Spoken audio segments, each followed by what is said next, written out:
3. 조선공산주의 청년동맹. 특두 성원들과 비밀 독서조 성원들의 활동에 의하여 막스레닌주의 사상이 빠른 속도로 전파되어 가자 청년 학생들의 사상의식에서는 질적인 변화가 일어나기 시작하였다. 선진 사상은 그들로 하여금 점차 역사와 민족 앞에 지닌 자기들의 임무를 깊이 자각하게 하였다. 우리는 청년 학생들의 의식화를 위한 사업을 계속하면서 그들을 여러 가지 조직에 묶어 세워 나갔다. 조직을 통해서만 막스레닌주의 사상을 더 널리 보급할 수 있었고 핵심 역량도 더 빨리 키워낼 수 있었다. 나의 혁명활동은 청년학생운동으로부터 시작되었다. 우리가 혁명활동을 청년학생운동으로부터 시작하고 거기에 그처럼 큰 의의를 부여한 것은 내가 학생의 몸이라는 데도 있었지만 그보다도 노동자와 농민을 비롯한 광범한 군중을 의식화하고 조직화하는 데서 그 운동이 노는 역할과 위치가 매우 중요하였기 때문이었다. 막스레닌주의 리론에서는 청년학생운동을 교량자의 역할에 비기고 있다. 다시 말하여 청년학생운동이 선진사상을 보급하고 대중을 계몽 각성시켜 혁명운동회로 추동하고 안내하는 교량자적 역할을 수행한다고 규정하고 있다. 우리도 그 리론을 긍정하였다. 혁명이 심화 발전되는 데 따라 청년학생들의 역할에 대한 우리의 견해와 입장에서는 질적인 변화가 생기었다. 우리는 혁명의 동력을 노동자 농민의 본의로만 규정하던 종전의 낡은 시각에서 벗어나 청년학생들도 혁명투쟁에서 당당한 주력을 이룬다고 새롭게 규정하였다. 이것은 청년학생운동이 걸어온 노정이 입증해주고 있다. 3.1인민봉기와 60만세 운동, 광주학생 사건 등 해방전 우리나라 반일 애국투쟁의 봉우리를 이루는 주요한 역사적 사변들에서 청년학생들은 항상 앞장에 서서 용감하게 싸웠다. 우리는 공산주의 운동의 새 역사도 청년들의 힘으로 개척하였고 15성상의 항일무장투쟁도 청년학생들을 골간으로 하여 전개하였다. 오늘도 우리 혁명에서는 청년학생들이 돌격대 역할을 수행하고 있다. 남조선혁명에서도 주력은 청년학생들이라고 할 수 있다. 4.19 봉기의 산파도 청년학생들이었고 광주인민항쟁 1980년 광주인민항쟁의 주역도 청년학생들이었으며 제5공화국 정권을 가도한 6월 항쟁의 기수들도 청년학생들이었다. 중국 사람들이 신민주주의 운동의 시발점으로 보고 있는 오사운동의 최선봉에 청년학생들이 서 있었다는 것도 세상이 다 알고 있는 사실이다. 인류가 아직 한 번도 걸어보지 못한 전인미답의 헤치며 새로운 경험을 부단히 창조해온 조선인민의 풍부하고도 장구한 투쟁 역사는 청년학생들을 하나의 계층으로조차 보지 않던 종전의 리론이 우리나라의 실정과는 잘 맞지 않는다는 것을 보여주고 있다. 1920년대 전반기까지의 우리나라 청년학생운동에는 계급적 입장과 반제적 입장이 확고하지 못하고 대중성에 깊이 침투하지 못하는 부족점이 있었다. 운동의 상층은 대부분 인테리 출신들이었으며 운동의 주력도 계몽활동에 편중되고 있었다. 우리는 청년학생운동에서 이런 부족점이 재현되지 않도록 철저히 경계하면서 첫걸음을 잘 떼려고 있는 노력을 다하였다. 그런데 막상 조직을 내오고 거기에 청년학생들을 망라시키자고 하니 복잡한 문제들이 부닥치게 되었다. 청년학생들을 조직화하는 데서 우리에게 가장 큰 난관으로 제기되었던 것은 민족주의자들과 종파분자들에 의하여 이미 만들어진 기성 청년 조직들이 있는 조건에서 어떤 방법과 형식으로 우리의 조직을 내오겠는가 하는 문제였다.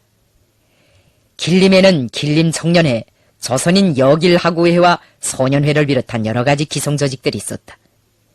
그런 조직들이 없다면 빈토에 집을 짓는 식으로 거침없이 새 조직들을 내오겠는데 여러 갈래의 기성단체들이 출연하여 청년학생들과의 사업을 하고 있는 조건에서 그것을 전혀 무시할 수도 없었다.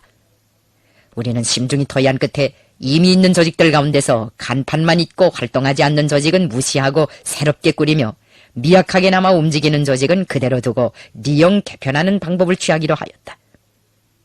우리가 길림에서 처음으로 내온 조직은 조선인 길림소년회였다. 그때 길림에는 민족주의자들이 만들어 놓은 소년회가 있었는데 그것은 이름뿐이고 길림 시내의 조선 소년들은 그런 조직이 있는지조차 모르고 있었다. 우리는 1927년 4월에 선정돈의 예배당에서 조선인 길림 소년회라는 합법적 조직을 모았다. 나는 김원우, 박일파, 박우천, 박일파와 함께 이 모임을 지도하였다. 모임에서는 조직부와 선전부, 문체부, 문화체육부, 문체부와 같은 소년회 부서들을 내오고 학교와 지역별로 되는 반도 조직하였다. 그때의 일에 대해서는 당시 소년회 선전부 책임자로 있던 길림 여자사범학교 출신의 황기현이 잘 기억하고 있을 것이다. 소년회는 노동자, 농민, 중소상공인, 민족주의자의 자제들을 비롯하여 길림 시안의 조선인 소년들을 다 망라시키었다. 조선인 길림 소년회의 목적은 소년들을 반일사상으로 교양하여 그들을 혁명의 믿음직한 후비대로 키우는 데 있었다. 조선인 길림 소년회는 강령에서 회원들이 새로운 선진 사상을 학습하고 그것을 광범한 군중 속에 논리 해설 선전하는 것을 중요한 과업으로 내세웠다. 그해 5월에 우리는 조선인 여길하구회를 조선인 유길하구회로 개편하였다. 조선인 여길하구회는 망라된 인원도 적지 않았고 일정한 정도로 영향력도 있었다. 원래 조선인 여길하구회는 길림에 와서 공부하는 조선인 청년 학생들의 친목을 도모하기 위하여 조직한 단체로서 민족주의자들의 후원을 받고 있었다. 여길하구회의 고문들 가운데는 손정도도 있었다. 우리가 여길하구회를 유길하구회로 개편하려고 하자 어떤 동무들은 조선인 여길하구회가 민족주의자들이 주관하는 순수한 친목단체라는 것을 문제시하면서 그것을 밀어치워버리자고 하였다. 본바탕이 민족주의면 거기에 아무리 이질적인 것이 양적으로 많이 첨가된다고 하여도 그것은 결국 민족주의화된다는 것이었다. 그 주장의 본질은 낡은 사조로서의 민족주의를 타도하자는 데 있었다. 당신은 대중을 끄는 데서 경쟁이 심했다. 공산주의자들과 민족주의자들이 서로 대치되어 승병내기로 군중을 끄는가 하면 같은 공산주의 운동 내부에서도 파벌별로 저만큼씩 대중을 끌어당기느라고 야단법석을 하였다. 오늘 서울파가 조선공산주의 청년동맹의 지도부를 장악하면 내일은 화요파가 그에 대항하여 한양청년회라는 것을 만들어내고 모레 화요파가 조선로농총동맹을 만들어내면 이번에는 반대로 서울파가 거기에 맞서서 경성로농회라는 것을 만들어내는 것이 하나의 풍으로 되고 있었다. 정파분자들은 심지어 다른 파들을 견제하기 위한 테러단도 경쟁적으로 만들어냈다. 그러나 우리 새세대 공산주의자들은 그들의 전철을 밟을 수가 없었다. 우리가 만일 정파분자들이 하는 식으로 조선인 여길하구회를 무시하고 길림의 새로운 청년 조직을 또 내온다면 민족주의자들과의 관계에서 복잡한 문제가 생길 수 있었으며 학생 청년들의 대열을 분열시킬 수 있었다. 그렇게 하는 것은 어느 뭐로 보나 백해무익한 일이었다. 우리는 조선인 여길하구회 속에 들어가 본래의 합법성을 계속 유지하면서 점차 그 조직을 순수한 친목단체로부터 혁명적인 조직으로 개편하자고 하였다. 공산주의자인 내가 명예회장으로 되었지만 표면상으로는 민족주의자들을 끼고 하는 일이었기 때문에 중국 군벌당국의 주의도 덜 끌었다. 나는 조선인 여길하구회를 지도하면서 그것을 조선인 유길하구회로 개편하였다. 조선인 유길하구회는 겉으로는 조선인 청년 학생들의 친목을 도모하는 단체라고 표방하였지만 실제로는 터두의 이념을 실현하는 혁명적인 학생 청년 조직으로 활동하였다. 조선인 여길하구회를 조선인 유길하구회로 개칭하고 그것을 순수한 친목단체로부터 혁명적인 조직으로 개편한 것은 우리가 청년학생 운동을 하면서 얻은 하나의 큰 경험이었다. 우리가 만든 조직들이 움직이게 되면서부터 길림시안의 풍조가 달라지기 시작했다. 청소년 학생들의 일과 생활부터 몰라보게 변하였다. 소년회와 여길하구회에 망라된 청소년들은 아침마다 지구별로 조기회를 하였다. 일요일이 오면 길림시내 모든 회원들이 대열을 지어 북산에도 가고 가창행진도 하였으며 북산 밑에 있는 운동장에서 체육경기도 하였다. 우리는 청소년 학생들과의 사업을 하는 데서 그들의 취미와 의식 수준에 맞게 여러 가지 형식과 방법을 활용하였다. 소년회에 망라된 학생들 가운데는 기독교 신자들의 자녀들이 적지 않았다. 그들은 부모들의 종교적 영향을 어떻게나 많이 받았는지 세상에 정말 하느님이 있다고까지 생각하였다. 이런 학생들에게는 아무리 하느님이 없고 종교를 믿는 것이 어리석은 짓이라고 말해주어도 소용이 없었다. 어느 날 나는 우리의 영향을 받고 있던 조선인 소학교의 한 여선생에게 부탁하여 종교를 믿는 학생들을 데리고 예배를 보러 가게 하였다. 그 여선생은 나의 말대로 학생들을 데리고 예배당에 가서 온종일 전지전능하신 하느님 아버지이시여, 배가 고픈데 우리에게 떡을 주시고 빵을 주십시오 하고 기도를 드리게 하였다. 그러나 그들에게 떡이나 빵이 차려질 리는 만무하고 배만 여전히 쩌럭쩌럭 고팠다. 이번에는 여선생이 학생들을 데리고 가을을 하고 난 밀밭에 가서 이삭을 줍도록 하였다. 선생은 밭에 학생들을 데리고 가서 굉장히 많은 이삭을 주어왔다. 그 이삭을 털어서 빵을 만들어 학생들에게 나누어 주었다. 학생들은 그 빵을 먹으면서 하느님에게 기도를 드리는 것보다는 실지 노동을 통해서 먹을 것을 얻는 것이 낫다는 생각을 가지게 되었다. 단순한 사실 같지만 청소년들의 사상의식을 개조하고 낡은 인습을 청산하는 데서는 이것도 하나의 방법이었다. 우리가 청소년들이 예배 보러 다니는 것을 경계하고 그들이 미신의 포로가 되지 않도록 부단히 겨양한 것은 결코 종교 그 자체를 타도하자는 데 있지 않았다. 청소년들이 미신에 빠지고 예수의 교리를 절대화하게 되면 혁명에 아무 쓸모도 없는 나약하고 무기력한 존재로 될 수 있기 때문에 그것을 미연에 방지하자는 데 목적이 있었다. 신자라고 하여 혁명을 못한다는 법은 없지만 세계에 대한 과학적인 이해가 부족한 청소년들의 경우에는 종교가 내포하고 있는 무조항주의적인 요소들로부터 부정적인 영향을 받을 수 있었다. 길림에 가보니 어떤 소년 회원들은 거리를 걸어다니면서도 찬송가를 부르고 있었다. 그만큼 청소년들에게 미치는 종교적 영향력이 강하였다. 그런데 찬송가나 불러가지고서는 적의 화구 앞으로 돌진할 수 없었다. 우리에게는 찬송가를 부르는 신도들보다도 결사전가를 부르는 투사들이 더 필요하였다. 그래서 우리는 청소년들에게 혁명적인 노래들을 대대적으로 보급하였다. 찬송가를 부르면서 거리를 오가던 소년회원들이 얼마 후부터는 소년 애국가와 조선인 길림 소년회가를 부르며 버젓이 시가행진을 하였다. 조선인 길림 소년회와 조선인 6.1 하구회가 나온 다음 우리가 한 활동 가운데서 지금도 잊혀지지 않는 것은 그해 여름방학에 조직한 국어 강습이다. 그 강습에는 중국인 소학교에 다니는 조선 소년들을 비롯하여 우리나라 글을 모르는 아이들을 다 참가시키었다. 그 소년들의 대다수는 출생지가 만주였다. 만주에서 태어난 소년들은 조선 말보다 중국말을 더 잘하였다. 우리는 그때부터 조선 사람은 조선을 알아야 한다는 구호를 내들었다. 계영춘, 김원우, 박소심이 옷 바꾸어 오가며 강의에 출연하였다. 그때까지만 하여도 우리에게는 교원이 따로 없었다.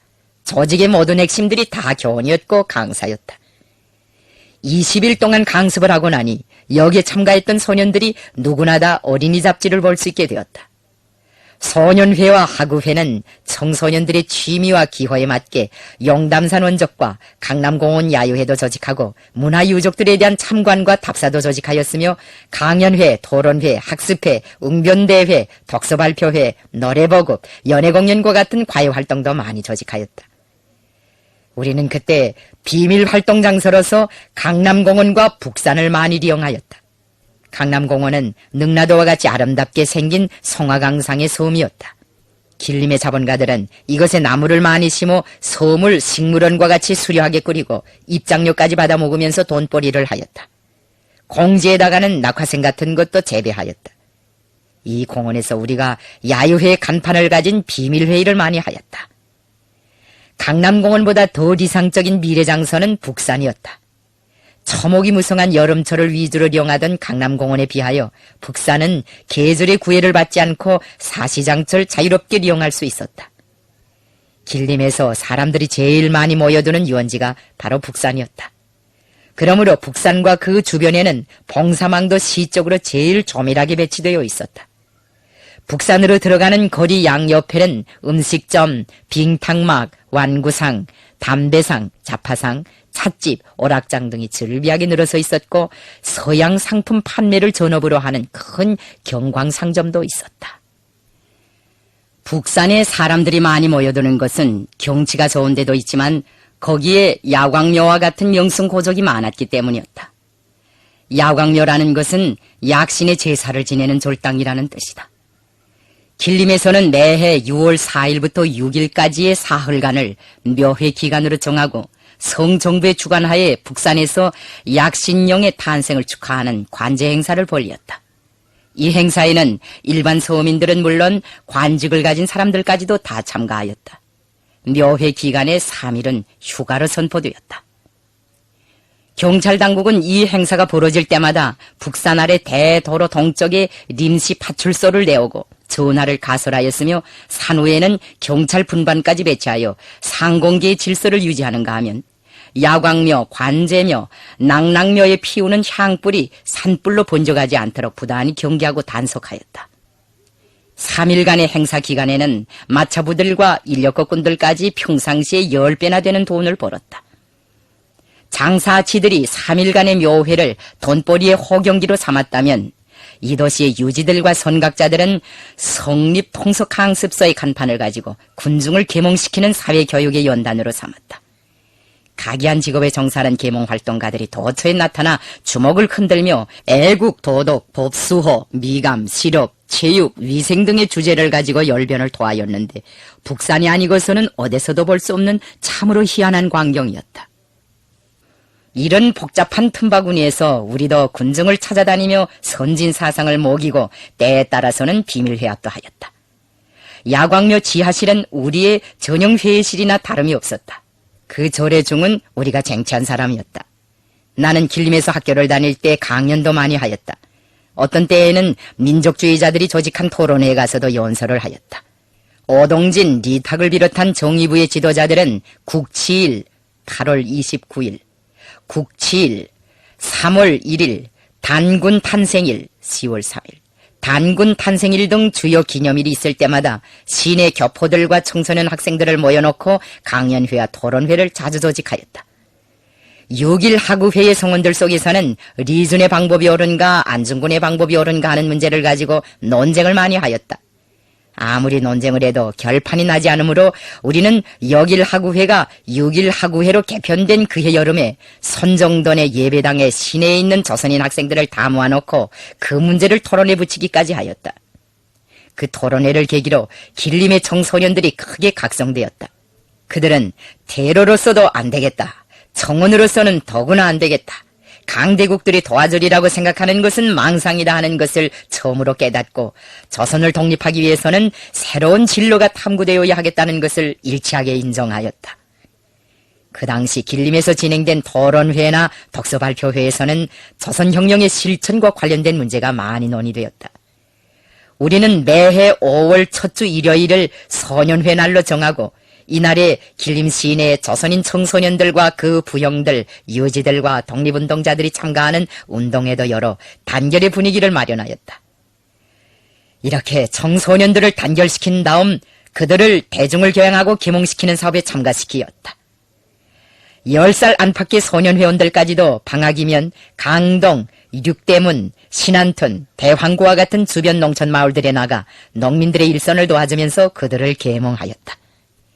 파쟁이 우심하던 길림에서 우리가 100가지 숨을 쉬던 청소년들을 한 가지 숨을 쉬게 만들어 놓은 것은 확실히 귀중한 소득이었고 체험이었다. 조선인 길림소년회, 조선인 6일 하구회, 막슬 레닌주의 독서저의 활동이 활발해지자 길림 일대에서는 터드 성원들을 핵심으로 하는 새 세대의 혁명 역량이 급속히 자라나게 되었다. 길림에 주재하고 있던 일본 총영사까지도 이것을 간파하고 우리의 활동에 주의를 돌리게 되었다. 길림 일대에서 새로운 혁명 세력이 등장하여 그것이 빠른 속도로 확대되고 있는데 질겁한 총영사는 자기 나라 외무대신에게 보낸 공식 보고문에서 그 대오가 조직력이 강하다는 것과 장차 무서운 존재로 나타나게 될 위험성이 있으니 특별한 주의를 요한다는 것을 경고하였다. 일제는 내부가 통일되어 있지 않고 4분 오열된 조선공산당의 정파 집단이나 실행력과 군중에 대한 침투력이 미약한 민족주의 세력보다도 파쟁과는 담을 쌓고 그 누구의 눈치도 보지 않으면서 인민대중 속에 깊숙이 스며들어가 독자적인 방법으로 혁명의 길을 개척해가는 우리의 존재를 더 무서워하였다. 길림에 새로운 운동선이 나타났다는 소문이 만주 각지는 물론 국내와 중국 관내까지 퍼져갔다. 이 소문은 주로 길림에 와서 공부하던 유학생들과 그들의 부형들에 의하여 멀리까지 전파되었다.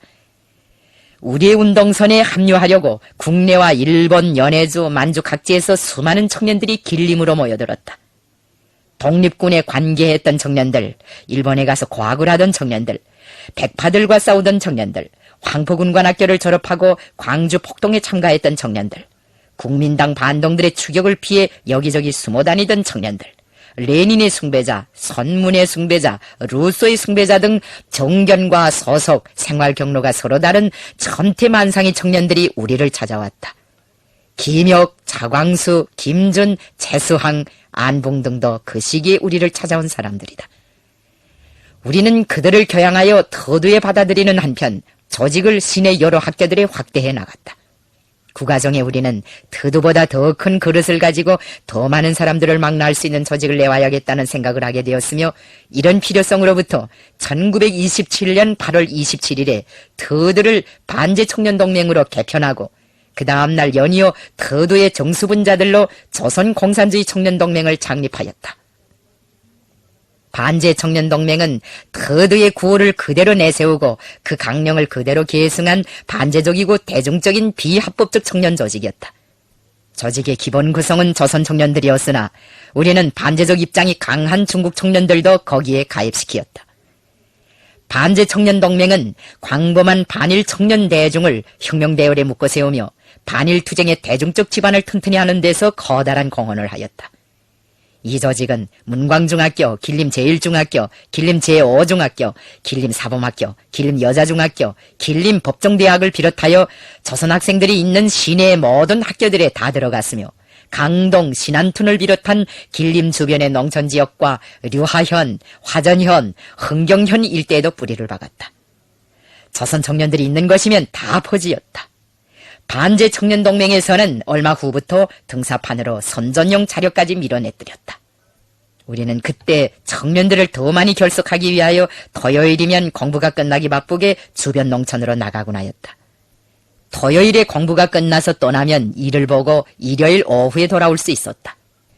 우리가 터두를 반제청년동맹으로 개편하고 연이어 공청을 창립한 것은 반년 남짓한 사이 길림과 무성 일대에서 청년 학생들을 망라하는 합법, 비합법의 여러 가지 대중조직들이 자라난 조건에서 그 모든 조직들을 통일적으로 지도하고 용설할 수 있는 조직이 절실히 필요하게 되었기 때문이다.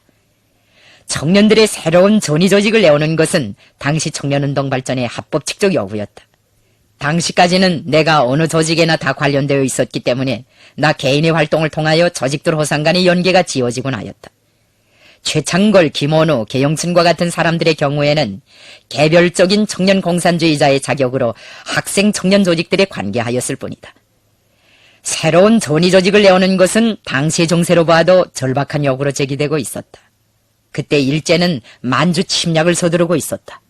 일본 제국주의자들은 조선인민에 대한 포갑을 강화하면서 만주에서 반동군벌과 결탁하여 조정인민의 반일기세를 말살하려고 혈안이 되어 날뛰었다. 조선 청년들은 일제와 중국의 반동군벌들을 반대하여 도처에서 투쟁에 골기하였다. 이런 실정은 청년 학생들을 조직적으로 결속하고 통일적으로 장악하며 그들의 투쟁을 능숙하게 이끌어 나갈 수 있는 강력한 전위조직의 필요를 절실하게 제기하였다.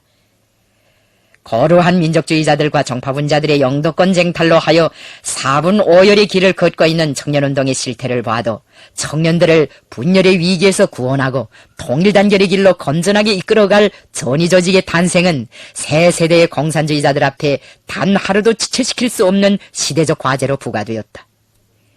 당시 중국 동북지방에는 비합법적 청년조직으로서 만주 조선공산주의 청년단이 조직되었고, 합법적 청년조직으로서 남만주 청년총동맹, 북만주 청년총동맹, 동만주 청년총동맹, 길림 청년동맹, 기뢰 청년동맹, 삼각주 청년동맹 등 여러 단체들이 조직되어 있었다.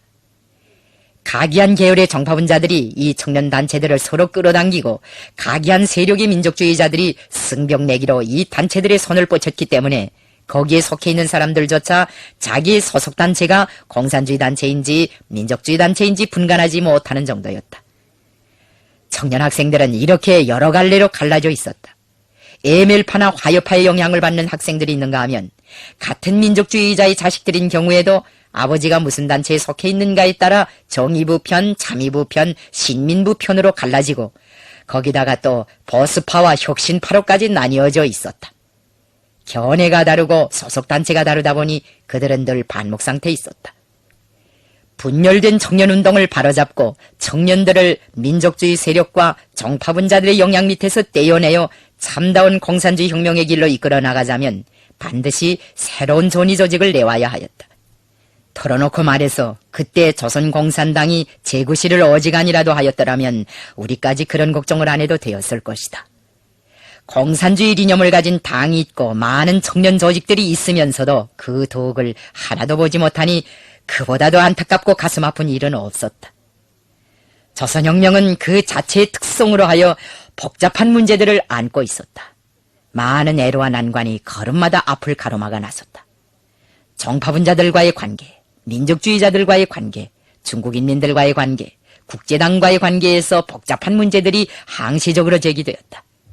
게다가 만주에서 활동하는 조선공산주의자들은 일제와 중국 반동 군벌들로부터 이중적인 위협을 받고 있었다.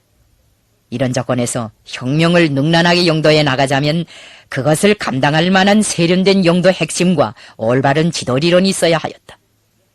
터두의 이념을 실현하기 위한 투쟁 과정에 우수한 청년 공산주의자들이 많이 자라났다.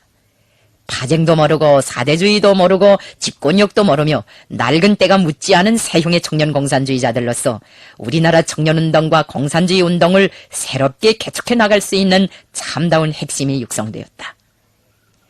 화전과 길림에서 새 사조를 탐구하고 터두와 함께 투쟁의 길을 헤쳐나가는 과정을 통하여 우리는 조선혁명의 실천과 관련된 일정한 지도리론도 가지게 되었다. 나는 이런 지도리론을 구현한 전위조직으로 공청을 내올 것을 결심하고 그 강령과 규약을 만드는 데 착수하였다. 강령에서는 공청이 조선혁명의 실천과 밀접히 결부된 리론에 의하여 지도되며 정파를 철저히 배격한다는 것이 특별히 강조되었다. 우리는 이런 준비에 기초하여 1927년 8월 28일 북산공원의 야광여 지하실에서 조선공산주의 청년동맹을 결성하는 모임을 가지었다. 모임에는 최창걸, 김원우, 계영천, 김혁, 차광수, 허률, 박서심, 박근원, 한영애를 비롯한 반제청년동맹 핵심들과 청년공산주의자들이 참가하였다. 내가 보고를 하였는데 그 내용은 이미 서책자로 세상에 나갔다. 그날 우리는 터들을 묻던 때처럼 서로 어깨를 곁고 한 덩어리가 되어 인터내셔널의 노래를 불렀다. 조선공산주의 청년동맹은 반제청년동맹의 핵심들을 골간으로 하고 여러 혁명 조직들에서 단련되고 검열된 청년들로 무어진 반제민족해방과 공산주의를 위하여 투쟁하는 비합법적인 청년 조직이었다. 조선공산주의 청년동맹은 조선 청년 공산주의자들의 선봉대로서 각기각층 대중단체들을 조직 지도하는 전위 조직이었다. 우리는 공청을 창립한 다음 대열의 순결성을 보장하고 대오의 조직 사상적 통일 단계를 강화하는 데 특별한 관심을 돌렸다. 이것을 해결하지 않고서는 헌병, 경찰, 특무들의 준동과 반동분자들, 정파분자들의 해독행위가 심한 당시 실정에서 조직을 보존할 수 없었다. 공청은 동맹원들의 사상교양 사업에 큰 의의를 부여하고 그들 속에서 정치 리론 수준과 지도 수준을 높이기 위한 학습에 많은 힘을 놓았다. 동맹원들 속에서는 그때 제국주의론, 식민지와 민족문제, 조선혁명의 당면 투쟁과학과 같은 문제에 대한 연구와 토론이 진지하게 진행되었다. 우리는 공청원들의 조직 생활을 매우 중시하였다. 그 당시 공청에서는 한 달에 한 번씩 성격 검토회를 가지고 공청원들의 생활을 총화하였다. 공청원들은 조직 생활을 통해 단련되었으며 공청대원은 조직성과 규율성이 강한 집단으로 자라났다. 우리는 공청원들에게 아래 조직들을 지도할 때에 대한 분공, 청년 학생들과 군중을 계몽시킬 때에 대한 분공, 농촌을 혁명화할 때에 대한 분공 등 다양한 분공을 많이 주어 실천 활동을 통하여 그들을 부단히 단련시키었다. 또한 혁명 조직들에서 단련된 우수한 청년들로 공청대오를 부단히 늘려나갔다. 그리하여 공청은 짧은 기간에 길림시와 그 주변은 물론 도나, 흥경, 화전, 무성, 안도, 반석, 장춘, 할빈 등 만주의 넓은 지역과 북부조선 일대를 비롯한 국내 깊이까지 확대되었다. 공청은 조선혁명에서 전위대 역할을 수행하였다. 당이 대중조직들에 대한 지도를 맡아 하는 것은 공산주의 운동에서 하나의 상식이다. 그러나 우리나라에서는 당이 지구실을 똑똑히 하지 못하였기 때문에 공청이 당에서 해야 할 일까지 맡아가지고 자기 산하의 청소년 조직들에 대한 지도와 함께 노동자 조직, 농민 조직, 여성 조직들에 대한 지도까지 동시에 담당하지 않으면 안 되었다. 우리는 공청을 창립한 다음 소문을 내지 않으면서 조용히 대중 속으로 스며들어갔다. 설사 그 누가 인정해주지 않아도 혁명에 리롭고 인민에게 리로운 일을 하면 그만이다. 이것이 우리의 입장이고 배짱이었다. 남들이 영도권이 탐나서 자신들을 정통파라고 자랑하며 돌아다닐 때에 새 세대의 청년 공산주의자들은 그런 허영의 세계와 담을 쌓고 혁명의 길을 한치한치 토바 나갔다. 공청은 청년들의 조직적 결속을 촉진시키고 핵심을 육성하며 우리 혁명의 주체적 역량을 강화하는 데서 눈부신 역할을 하였다. 공청의 창립은 새형의 당 조직을 내오기 위한 청년 공산주의자들의 활동을 힘있게 추동하였으며 그 위협을 앞당기는 데서 중추적이고 근본적인 역할을 하였다. 1930년 여름에 결성된 첫 당 조직의 성원들 중 대다수는 공청을 통해 육성된 선봉적인 청년 투사들이었다. 얼마 전에 우리는 공청 창립일인 8월 28일을 청년절로 제정하였다.